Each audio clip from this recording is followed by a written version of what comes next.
আপনারা হযরত ইব্রাহিম আলাইহিস সালামের নাম শুনেছেন, একজন জলিলুল কদর পয়গম্বর, যাকে বলা হয় খলিলুল্লাহ, আল্লাহর বন্ধু। যুগে যুগে বারবার আল্লাহ তাকে পরীক্ষা করেছেন। ইব্রাহিম আলাইহিস সালামকে আল্লাহ বারবার পরীক্ষা করেছেন। ইব্রাহিম আলাইহিস সালাম বারবার উত্তীর্ণ হয়েছেন। ইব্রাহিম আলাইহিস সালাম একটি সন্তানের আশা করেছেন। ইব্রাহিম আলাইহিস সালামের সন্তান হচ্ছে না। তিনি আল্লাহর দরবারে দোয়া করলেন, রব্বি হাবলি মিনাস সলিহিন, যার বাংলা অর্থ হচ্ছে আল্লাহ আমাকে একজন নেককার, দিনদার, পরহেজগার সন্তান দান করুন। আল্লাহ বললেন, যাও, টিক চিহ্ন দিলাম, দোয়া কবুল। ফাবাশশারনাহু বিগুলামিন হালিম। আল্লাহ জিবরাইলের মাধ্যমে সাথে সাথে ঘোষণা করলেন, হে ইব্রাহিম, তোমাকে আমি একজন নেককার, একজন ধৈর্যশীল সন্তান দিব। আল্লাহ তাআলা ইব্রাহিম আলাইহিস সালামের ওরসে একজন ধৈর্যশীল নেককার সন্তান দান করলেন এই দোয়ার বদৌলতে। দেখুন এই সন্তান কেমন নেককার ছিল।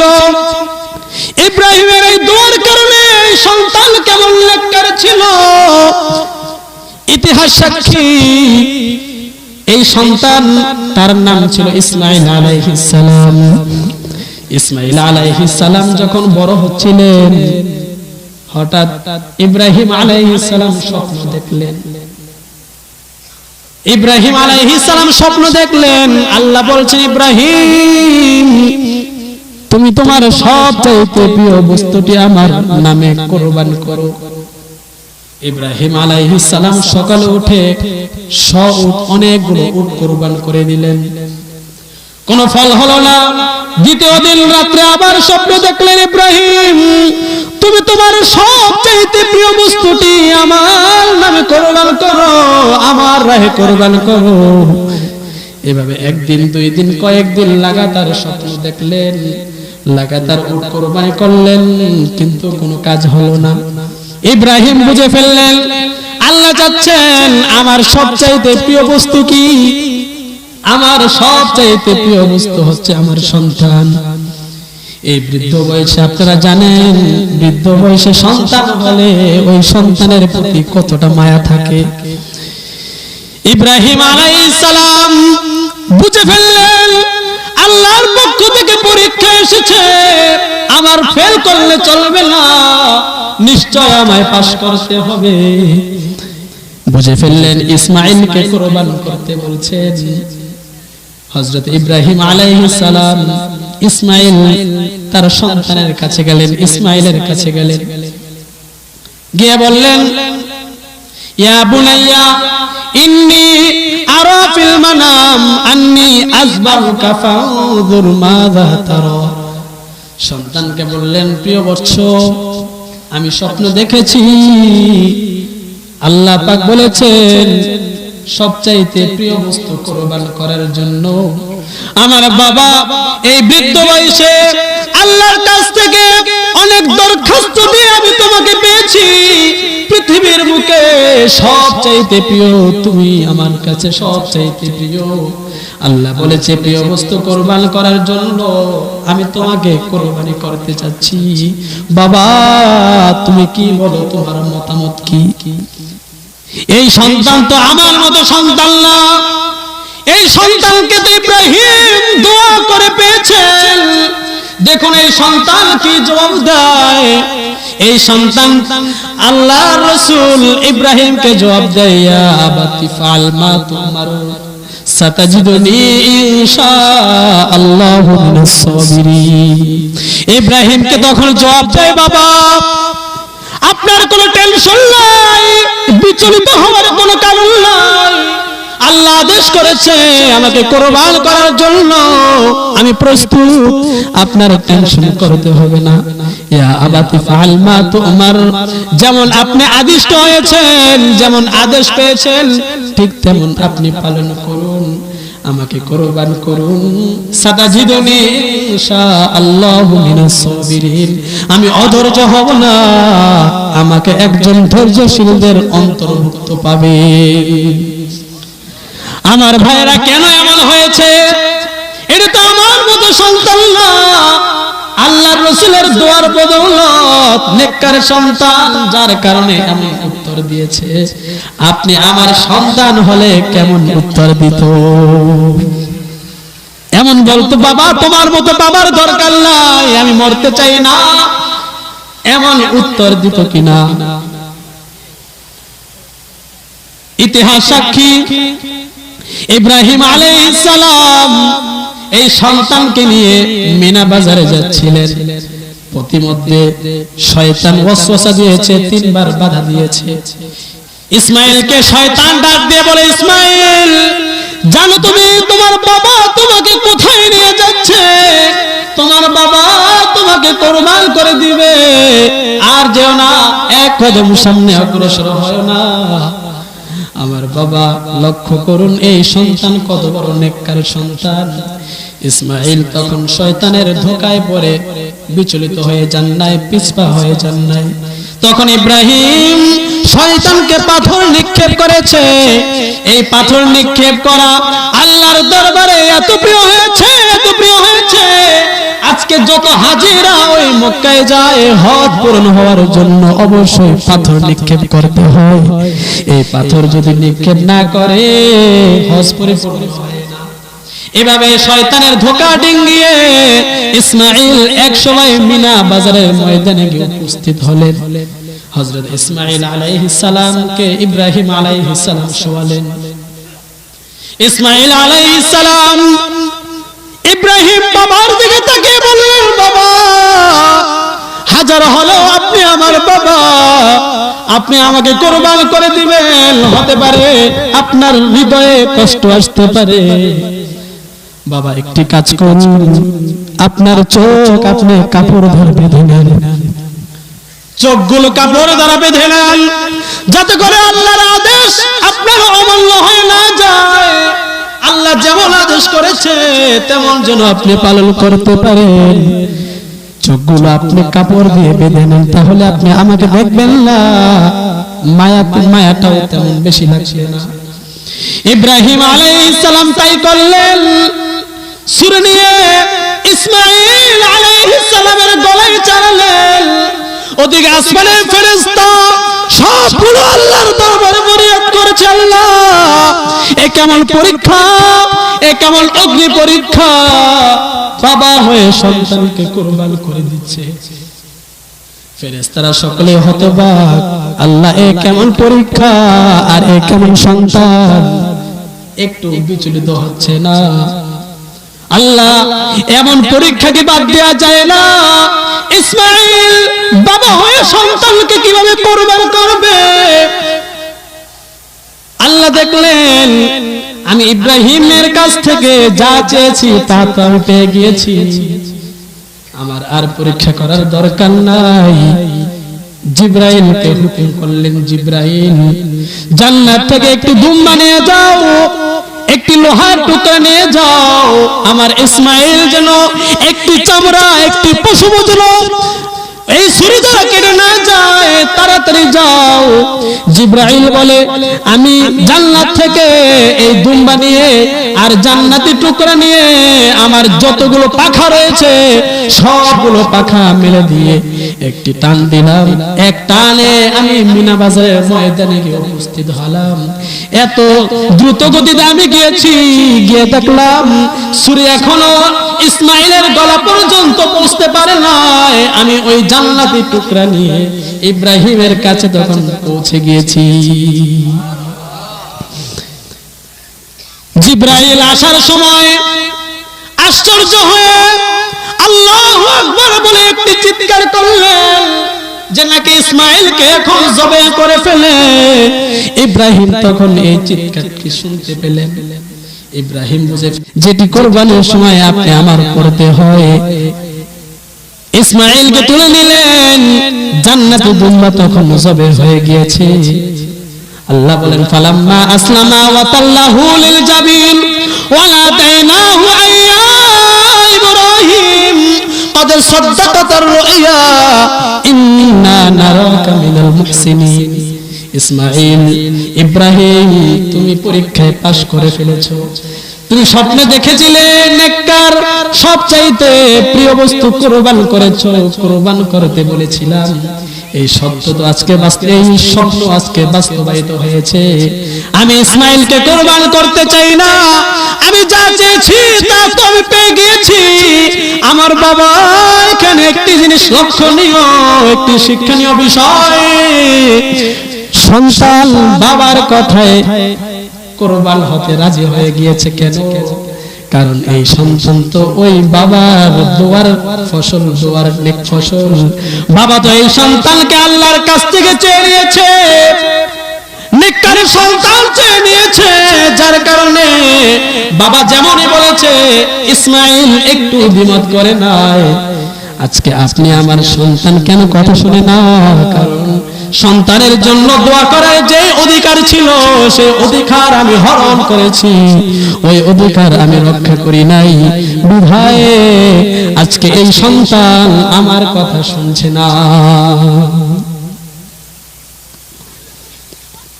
ইব্রাহিম আলাইহিস সালাম ফিলিস্তিনে থাকতেন ইসমাঈল আলাইহিস সালাম অনেক দূরে থাকতেন ইসমাঈল আলাইহিস সালাম দূরে গিয়ে কোন এক জায়গায় বিবাহ করেছে বিবাহ করার পর কোন এক কাফেলার মাধ্যমে ইব্রাহিম আলাইহিস সালামকে খবর দিলেন যে আপনারা গিয়ে বলবেন ইসমাঈল বিবাহ করেছে পুত্রবধূকে যেন দেখতে আসে ইব্রাহিম আলাইহিস সালাম দীর্ঘদিন পর পুত্রবধূকে দেখতে আসলেন দরজায় নক করলেন ভিতরে কে আছো ইসমাঈল আলাইহিস সালামের স্ত্রী বের হলেন কোনো সালাম দিলেন না ইব্রাহিম প্রশ্ন করলেন ইসমাঈল কোথায় গিয়েছে স্ত্রী বলল জানি না তো তারপর বললেন তোমরা কি শান্তিতে আছো না অশান্তিতে আছো তোমরা কি ভালো আছো কিনা এই স্ত্রী উত্তর দিল না না আমরা ভালো নাই ইব্রাহিম আলাইহিস সালাম এমন কিছু প্রশ্ন করলেন সবগুলো নেতিবাচক উত্তর আসলো সবগুলো রং উত্তর আসলো ইব্রাহিম বুঝে নিলেন আমার সোনার সন্তানের জন্য এমন সোনার সন্তান পেয়েও যে স্ত্রী খুশি হতে পারে না এমন সোনার সন্তান পাওয়ার পর যে স্ত্রী সুখী হতে পারে না এমন মেয়ের ভিতরে নিশ্চয় প্রবলেম আছে সমস্যা আছে বুঝে নিলেন ইসমাঈলের জন্য এমন স্ত্রী যোগ্য স্ত্রী না ইব্রাহিম আলাইহিস সালাম তখন এই স্ত্রীকে বললেন ইসমাঈল যদি আসে বলবে দূর প্রান্ত থেকে ফিলিস্তিন থেকে একজন বৃদ্ধ এসেছিল আর বলেছে তোমাকে তোমার ঘরের চৌকাঠ চেঞ্জ করতে ইসমাঈল আলাইহিস সালাম ঘরে আসলেন ইব্রাহিম আলাইহিস সালাম ফিলিস্তিনে চলে আসলেন স্ত্রী তখন ইসমাঈল আলাইহিস সালামকে সম্পূর্ণ ঘটনা খুলে বললেন তখন ইসমাঈল বললেন তুমি আমার বাবার প্রশ্নের উত্তরে কি বলেছিলে বলেছে যে আমি বলেছি আপনি কোথায় গিয়েছেন আমি জানি না তখন ইসমাঈল বুঝে ফেললেন এটি কেউ ছিল না আমার বাবা এটি আমার বাবা ছিলেন তোমাকে জাস্টিফাই করেছে ইনকোয়ারি করেছে তুমি ফেল হয়ে গিয়েছো আমার বাবা যখন তোমার উপরে অসন্তুষ্ট বলেছে চৌকাঠ চেঞ্জ করার জন্য মানে তোমাকে তালাক দিতে বলেছে তোমাকে 1 মিনিট আমি আর নিজের স্ত্রী হিসাবে রাখতে চাই না যাও যাও তোমাকে আমি এখনই তালাক দিয়ে ফেললাম আমার বাবারা এখান থেকে একটি জিনিস শিক্ষণীয় আজকে আমি আপনি আমার সন্তান বিবাহ করার পর পিতামাতাকে ভুলে যাচ্ছে আপনি আমার সন্তান বিবাহ করার পর স্ত্রীকে পাওয়ার পর স্বামী স্ত্রীকে পাওয়ার পর বাবা মাকে দূরে ঠেলে দিচ্ছে আর এই ইসমাঈল আলাইহিস সালাম বাবার এত অনুগত ছিলেন বাবার কথায় নিজের স্ত্রীকে তালাক দিয়ে ফেললেন তার কারণ কি এত নেককার সন্তান কেন আর অন্য কোনো কারণ না একটি মাত্র কারণ ইব্রাহিম আলাইহিস সালাম আল্লাহর দরবারে দোয়া করে এই নেককার সন্তান চেয়ে নিয়েছে, যার কারণে এই সন্তান এতটাই বাবার অনুগত হয়েছে, এতটাই আল্লাহর নেককার দিনদার পরহেজগার সন্তান হয়েছে। আজকে আমার সন্তান বিবাহ করার পর বাবাকে ভাত দেয় না, মাকে দূরে ঠেলে দেয়, তার কারণ সন্তানের দোষ নাই, দোষ তো আপনি আমার। আমরা বাবা মা সন্তানের হকগুলো আদায় করি নাই, আমরা বাবা মা সন্তানের জন্য দোয়া করি নাই। আজকে থেকে সন্তানের জন্য সকলে দোয়া করতে রাজি আছেন তো?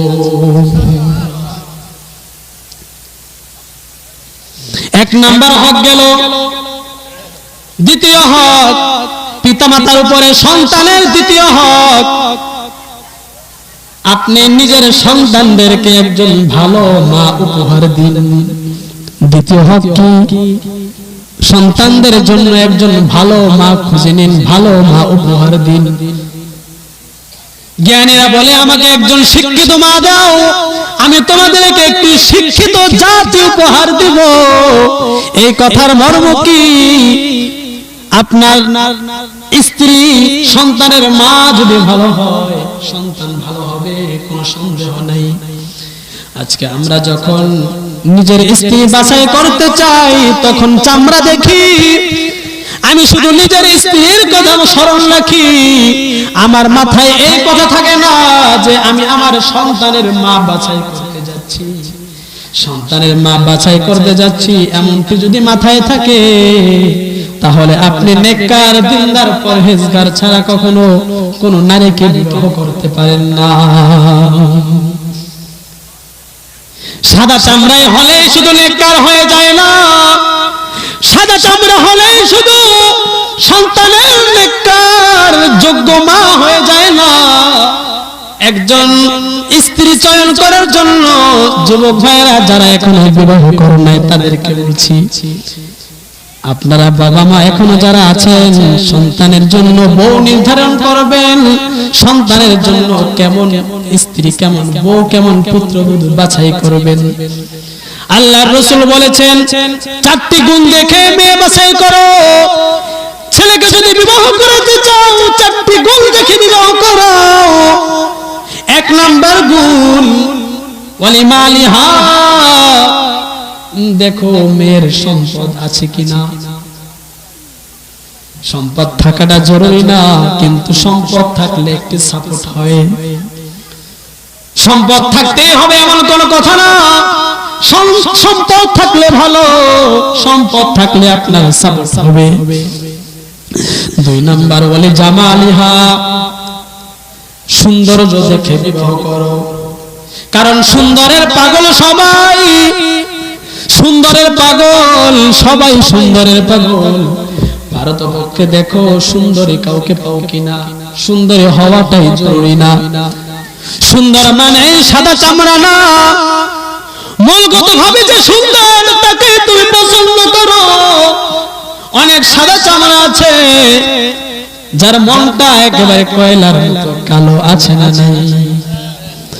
দ্বিতীয় হচ্ছে সুন্দর দেখে পছন্দ করো। তৃতীয় হচ্ছে বলে হাসাবিহা, তার ফ্যামিলি ব্যাকগ্রাউন্ড দেখে তাকে পছন্দ করো, ফ্যামিলির খবর নাও, ফ্যামিলি কেমন একটু দেখো। চার নাম্বার বলে দিনহা, তার ধর্ম, তার ধার্মিকতা দেখে তাকে পছন্দ করো। আল্লাহর রাসূল শেষে বলেছেন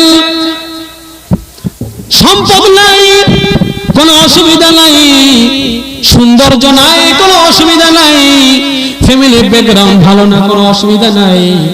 এই মেয়ে যদি নেককার দিনদার হয়, এই নেককার দিনদার পরহেজগার মেয়ে দিনদারি যদি থাকে, এই দিনদারি মেয়েকে তুমি পুত্রবধূ বানাও। একটি মেয়ে অত্যন্ত সুন্দরী, অনেক সম্পদ রয়েছে, ফ্যামিলি ব্যাকগ্রাউন্ড অনেক ভালো, কিন্তু তার ভিতরে দিনদারি নাই, এমন স্ত্রী আপনার সন্তানের জন্য যোগ্য মা না। কারণ যিনি নিজেই দিনদার, যার ভিতরে দিনদারি নাই, সে সন্তানকে আবার কিভাবে দিনদারি করে তুলবে?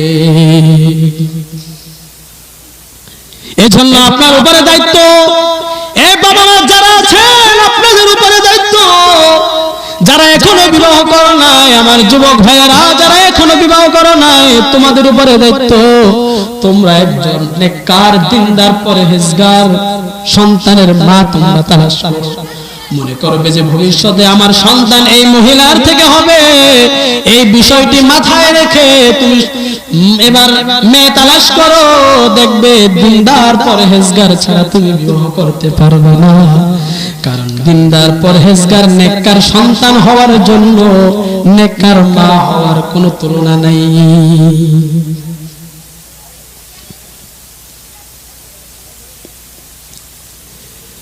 আজকে অনেক মেয়েরা এমন আছে যারা বুকে ওড়না না দিয়ে হাঁটে। আমার পর্দার মা বোনেরা, আপনাদের উদ্দেশ্যে বলছি, এখানে যারা ফ্যামিলি রয়েছেন, যারা গার্জিয়ান রয়েছেন, আপনাদের উদ্দেশ্যে বলছি,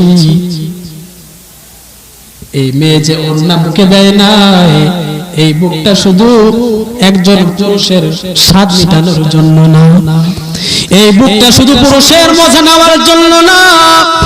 আমার মা, আমার পর্দার মা বোনেরা, এই বুকে তো আল্লাহ তোমার সন্তানের খাদ্যের ব্যবস্থা করেছে।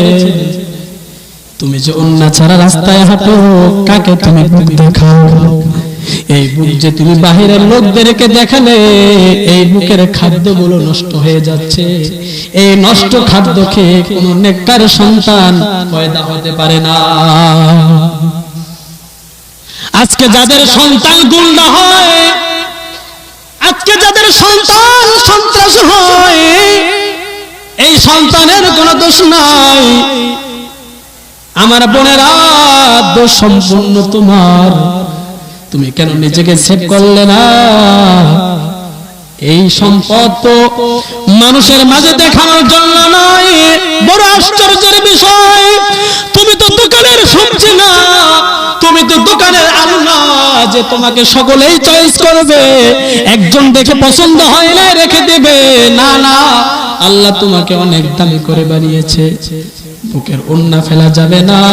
আল্লাহ তাআলা বলেন, ওয়াল ইয়াদরিবনা বিখুমুরিহিন্না আলা জুবিহিন্না। আল্লাহ কোরআনে বলেছেন, তোমরা বুকের মোটা ওড়না ব্যবহার করো। এখন আমরা যে ক্রস ওড়না ব্যবহার করি, এই ক্রস ওড়না ব্যবহার করলে সম্পূর্ণ পর্দা রক্ষা হয় কি? অনেক স্কুলে দেখা যায় ক্রস ওড়না ব্যবহার করে। এই ক্রস ওড়না ব্যবহার করলে পরিপূর্ণ পর্দা রক্ষা হয় না। এই জন্য এই ক্রস ওড়না ব্যবহার করা যাবে না। আমার মা বোনেরা, তোমাদের হাতে পায়ে ধরে বলি, তোমরা যদি ভালো হও তোমরা জান্নাত পাবে, তোমরা যদি খারাপ হও তোমরা জাহান্নামে যাবে। আমার চোখের সামনে যদি একটি কুকুর পানিতে পড়ে যায়, আপনার চোখের সামনে যদি একটি কুকুর আগুনে পড়ে যায়, এই কুকুরকে বাঁচানোর জন্য আপনি প্রাণপণ চেষ্টা করবেন। আজকে তোমরা মা বোনেরা পর্দা ছাড়া রাস্তায় যে হাঁটো, তোমরা যে আজকে বুকে ওড়না ব্যবহার করো না, নিজ চোখে দেখতে পাচ্ছি তোমরা জাহান্নামের দিকে দৌড়াও। এটা আমরা কিভাবে সহ্য করব? যার কারণে ব্যথা নিয়ে বলছি, এখানে বাবা মা যারা আছেন, বাবারা যারা আছেন, আপনাদেরকে অনুরোধ করে বলি, আজকে থেকে সন্তানকে গাইডে রাখবেন। পাতলা ওড়না ব্যবহার করতে দিবেন না, ক্রস ওড়না ব্যবহার করতে দিবেন না, মোটা ওড়না ব্যবহার করতে দিবেন। এই মায়ের পেট থেকে আব্দুল কাদের জিলানীর মতো সন্তান আসবে। মোটা ওড়না ব্যবহার করতে দিবেন, পর্দা করাবেন। এমন মার পেট থেকে হযরত ইমাম আযম আবু হানিফা রাহমাতুল্লাহি আলাইহির মতো যুগ শ্রেষ্ঠ আলেম পয়দা হবে।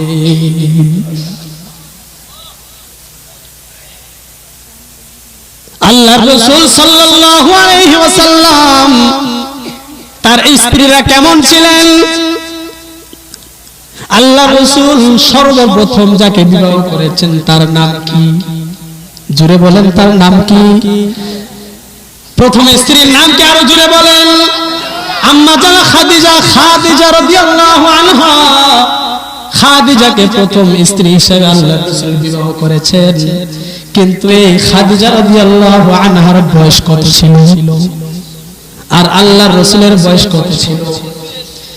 খাদিজার বয়স 40 ছিল, আল্লাহর রাসূলের বয়স তখন 25 ছিল। এই 25 বছরের একজন যুবক 40 বছরের একজন নারীকে কেন বিবাহ করলেন? বোঝা গেল এখানে নিশ্চয় কোনো কারণ আছে না নাই। আম্মা জান খাদিজা রাদিয়াল্লাহু আনহা কেমন ছিলেন?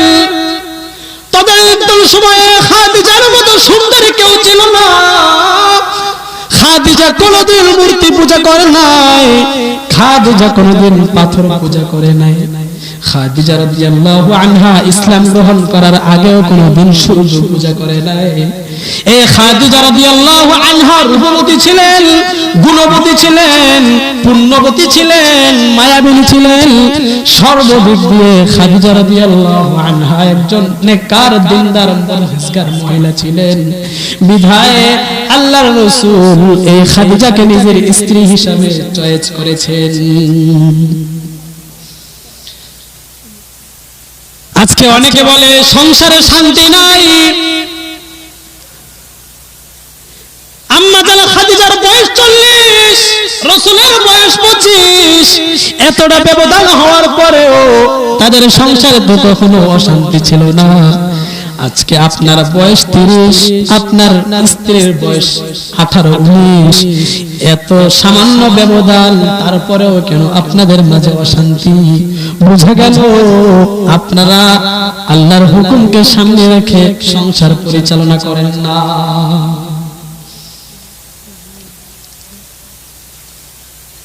আল্লাহর রাসূলের স্ত্রী আম্মা জান খাদিজা আল্লাহর রাসূলের সর্বদা আল্লাহর রাসূলের সাথে ছায়া হিসেবে থাকতেন, আল্লাহর রাসূলকে সর্বদা চোখে চোখে রাখতেন। কত মায়াবিনী! আল্লাহর রাসূলের জন্য সর্বদা ছটফট ছটফট করতেন। আল্লাহর রাসূল যখন হেরা গুহায় ওহীপ্রাপ্ত হলেন, প্রথম যখন জিবরাইল আলাইহিস সালাম ওহী নিয়ে আসলেন, আল্লাহর রাসূল তখন একেবারে ভয় পেয়ে গেলেন। দৌড় দিয়ে আম্মা জান খাদিজার ঘরে আসলেন। খাদিজা দেখছেন আল্লাহর রাসূল থরথর করে কাঁপছে। খাদিজা তখন কি করলেন? স্ত্রীরা যারা আছেন, আমার মা বোনেরা যারা আছেন, শিক্ষা গ্রহণ করুন। স্বামী বাসায় গেলে আপনি কেমনে স্বামীকে রিসিভ করবেন? আম্মা জান খাদিজা রাদিয়াল্লাহু আনহা তখন স্বামীকে কম্বল দিয়ে জড়িয়ে ধরলেন, অভয় দিয়ে বললেন, প্রাণের স্বামী, আপনি ভয় পাবেন না। আল্লাহর রাসূল বললেন, খাদিজা, আমি তো এমন আশ্চর্য একটি বিষয় দেখেছি, আসমান থেকে বিশাল আকারের এক ফেরেশতা এসেছে, আমি ভয় পেয়ে গেছি। আল্লাহর রাসূল অত্যন্ত ভয় পেয়ে গেলেন। আম্মা জান খাদিজা তখন আল্লাহর রাসূলকে সান্ত্বনা দিলেন। আল্লাহর রাসূলকে বললেন, ও আল্লাহর রাসূল, আপনি তো এমন লোক যিনি জীবনে কোনোদিন মিথ্যা বলেন না, আপনি তো এমন লোক জীবনে কোনোদিন অন্যের ক্ষতি করেন না, আপনি তো এমন লোক যার সামনে কেউ অনাহারে থাকলে তার মুখে আপনি খাবার তুলে দিয়েছেন, নিজে না খেয়ে আপনি অপরের মুখে খাবার তুলে দিয়েছেন। এমন লোককে আল্লাহ কোনোদিন অসম্মান করতে পারেন না। হতে পারে এটি আল্লাহর পক্ষ থেকে বিশেষ কোনো বার্তাবাহক, বিশেষ কোনো ফেরেশতা আপনাকে বিশেষ কোনো সুসংবাদ দেওয়ার জন্য এসেছে। একটু জিনিস লক্ষ্য করুন, স্বামী যখন ভীত সন্ত্রস্ত হয়ে চিন্তিত হয়ে যখন ঘরে আসলেন, আম্মা জান খাদিজার এই সান্ত্বনার কারণে সাথে সাথে আল্লাহর রাসূল শান্ত হয়ে গেলেন। আজকে অনেক স্বামী বাজার থেকে বড় টেনশন নিয়ে ঘরে যায়, কিন্তু ওই স্ত্রী এক গ্লাস পানিও স্বামীর সামনে নিয়ে যায় না, স্বামীকে একটু সান্ত্বনা দেয় না। না মা, যারা স্ত্রীরা আছেন তাদেরকে বলছি, আপনারা লক্ষ্য করুন, একজন স্বামী যদি চিন্তিত অবস্থায় ঘরে আসে, আপনি তাকে সালাম দিয়ে জড়িয়ে ধরুন, তার কপালে চুম্বন করুন, তার কপালে চুমু দিন, আর বলুন, স্বামী, আপনি কেন চিন্তিত হচ্ছেন? আমি তো টাকা চাই না, আমি কিছু চাই না, আমি শুধু আপনাকে চাই, আমি আপনার উপরে খুশি আছি, আপনি কেন টেনশন করছেন? এমন সান্ত্বনা যদি দিতে পারেন, দেখবেন মুহূর্তের মাঝে এই স্বামী ঠান্ডা হয়ে গিয়েছে, এই স্বামী কোনদিন তাকে দেখা যায়। এবার আল্লাহর রাসূলকে আম্মা জান খাদিজা বাম পুরানে রাখলেন, বাম উড়তে বসালেন। তারপরে প্রশ্ন করলেন, ওগো আল্লাহর রাসূল, এবার দেখুন ওই ফেরেশতাকে কি দেখা যায়? আল্লাহর রাসূল বললেন, হ্যাঁ হ্যাঁ, ওই ফেরেশতাকে তো এখনো দেখা যায়। এবার আম্মা জান খাদিজা নিজের সম্ভ্রমের এই ওড়না সরিয়ে ফেললেন, ওড়না সরিয়ে আল্লাহর রাসূলকে বুকে জড়িয়ে ধরলেন। তারপরে বললেন, ওগো আল্লাহর রাসূল, এবার আপনি তাকিয়ে দেখুন ওই ফেরেশতা আছে কিনা। আল্লাহর রাসূল তখন তাকিয়ে দেখলেন ওই ফেরেশতা নেই। আম্মা জান খাদিজা বুঝে ফেললেন এটি ফেরেশতা ছাড়া অন্য কেউ হতে পারে না, কারণ জিন আর শয়তান যদি হতো, আল্লাহর রাসূলকে যদি ধোঁকা দেওয়ার উদ্দেশ্যে আসতো, বুক থেকে ওড়না সরালে সে সরে যেত না। ফেরেশতা দেখে আমি বুক থেকে যখন ওড়না সরিয়েছি, ওই ফেরেশতা লজ্জার বশবর্তী হয়ে সরে গিয়েছে। তখন আল্লাহর রাসূলকে আম্মা জান খাদিজা অভয় দিয়ে বললেন, ওগো আল্লাহর রাসূল, ভয় পাওয়ার কোনো কারণ নাই, আমি পরীক্ষা করে ফেলেছি, এটি শয়তান না, জিন না, এটি নিশ্চয়ই আল্লাহর পক্ষ থেকে আল্লাহর ফেরেশতা। দেখলেন স্বামীর অভয়, স্বামীর ভয় কিভাবে কাটালেন, স্বামীর মনের সন্দেহ কিভাবে দূর করে দিলেন। এটাই হচ্ছে নেককার দিনদার স্ত্রী, এটাই হচ্ছে আপনার জন্য উপযুক্ত স্ত্রী। হঠাৎ কোনো পেরেশানি পড়লে স্বামীকে যদি সে সান্ত্বনা দিতে না পারে, সে যোগ্য স্ত্রী না। অনেকে তো এমন আছে, স্বামী পেরেশান হয়ে ঘরে যখন যায় তখন উল্টা ঝগড়া শুরু করে দেয়। এমনও জালেম নারী নামের আসামি আমাদের সমাজে আছে না নাই?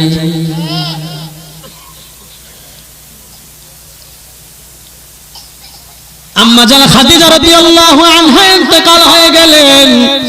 আল্লাহর রাসূল এত ব্যথিত হলেন, আল্লাহর রাসূল একেবারে ভেঙে পড়লেন। কারণ জীবনের সবচাইতে বড় সঙ্গিনী, যিনি প্রথম ইসলাম গ্রহণ করেছে, কোনো প্রশ্ন করেন নাই। আল্লাহর রাসূলকে পেয়ে খাদিজা কত বড় ব্যবসায়ী ছিলেন, সব সম্পদ আল্লাহর রাহে তিনি খরচ করে দিয়েছেন। আল্লাহর রাসূলকে বলেছেন, ওগো আল্লাহর রাসূল, আমি সম্পদ চাই না, আপনার মতো স্বামী পাওয়ার পর আমি আর কিছুই চাই না, আমি শুধু আপনার কোলে থাকতে চাই, আপনার সাথে কিয়ামতের দিন আমি জান্নাতে থাকতে চাই। আর আপনি আমার স্ত্রীরা কি বলে, আমাকে গয়না এনে দাও, আমাকে কাপড় এনে দাও, এমন আবদার কেন করে? আপনি আপনার স্ত্রীর মন জয় করতে পারেন নাই।